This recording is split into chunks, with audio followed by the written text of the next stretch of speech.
We're joined by the head coach, Bryce Drew. And, Coach, just overall your thoughts on this game start. A lot of game of runs here. Looked like maybe you guys had it in the second half, up 8, but gave up a 16-3 run. What was your thoughts overall? When we're good, we're good. When we're bad, we're bad. And, we have some really good stretches. We look really good. And then some stretches that we look really bad. And, that's what happened tonight. Unfortunately, on the road, it's harder to overcome those. At home, it's a little easier.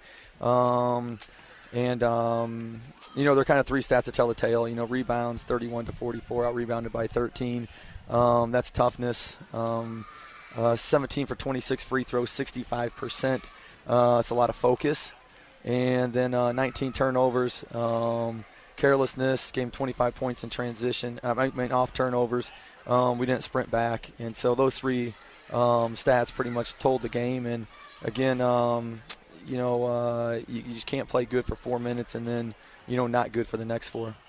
You mentioned the turnovers, but it seemed like there was just transition defense issues in general early, like even off of some made baskets and such that allowed them to get off to that good start. Yeah, such a big game. We got a lot of seniors playing the last regular season game.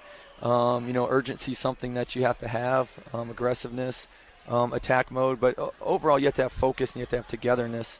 And, when we're focused and we're together, we're really good. When we have lapses in those areas for, whatever reasons, we're not near the team that we are when we are focused and we're really locked in together. Did you see anything on the missed free throws? A shot close to 10 points lower than your average. We've had a couple of those games this year, but it just seemed like guys who normally shoot really well are missing free throws. Yeah, they go 19 for 20. That's not them. Right. They're one of the not as good free throw shooting teams in the conference. They go 19 for 20, and we missed a lot. We missed a lot down the stretch. That really hurt us. When it's a one possession game, you can't be splitting them. You need to be making both of them, and 65%. Not good enough when you compound the 19 turnovers. I feel like you had to come back in this game repeatedly over and over, and then you do it again in overtime when you're down 5 and take the lead. What did you see on the final couple of possessions? They called the offensive foul there on Ray Harrison, and then the foul on Caleb Shaw against Madden on the final play. Yeah, tough. I'm glad this is our last WAC road game. Very happy about that. A lot of tough things happened out there tonight that, one more thing goes our way and we win. And so that's tough to swallow, but, we made plenty of mistakes that are correctable for the most part that we've done in some games and some segments. And, we built the 8-point lead and we gambled twice on defense. We were talking about gambling all year. Those are focus things. You got to eliminate mistakes, especially late in the year. And we didn't eliminate enough mistakes, today to win this game. Coach, was your second 6-game win streak. You had a 5-game win streak before that. You were saying how, man, we were playing really well, liked how we were tracking. What does this do for you as you head into is it a big issue or is it just, hey, let's scratch it and move forward? Forever issue, we just weren't emotionally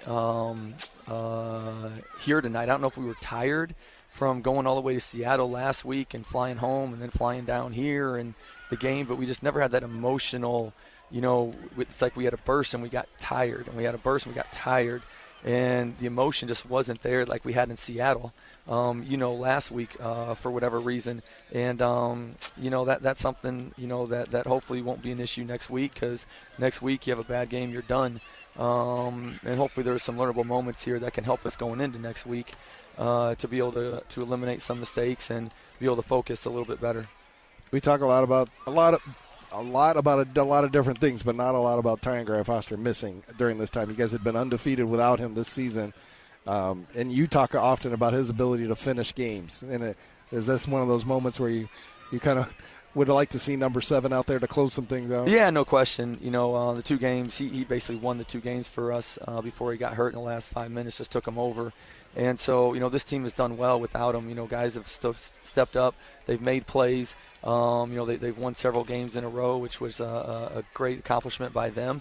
But there's no doubt we miss him. Tonight his ability to get to the rim and finish, and also his length. On defense, he makes some plays for us that are really turnaround plays. On the defensive end. So, no doubt we missed him tonight, and hopefully it's the last game we're going to play without him.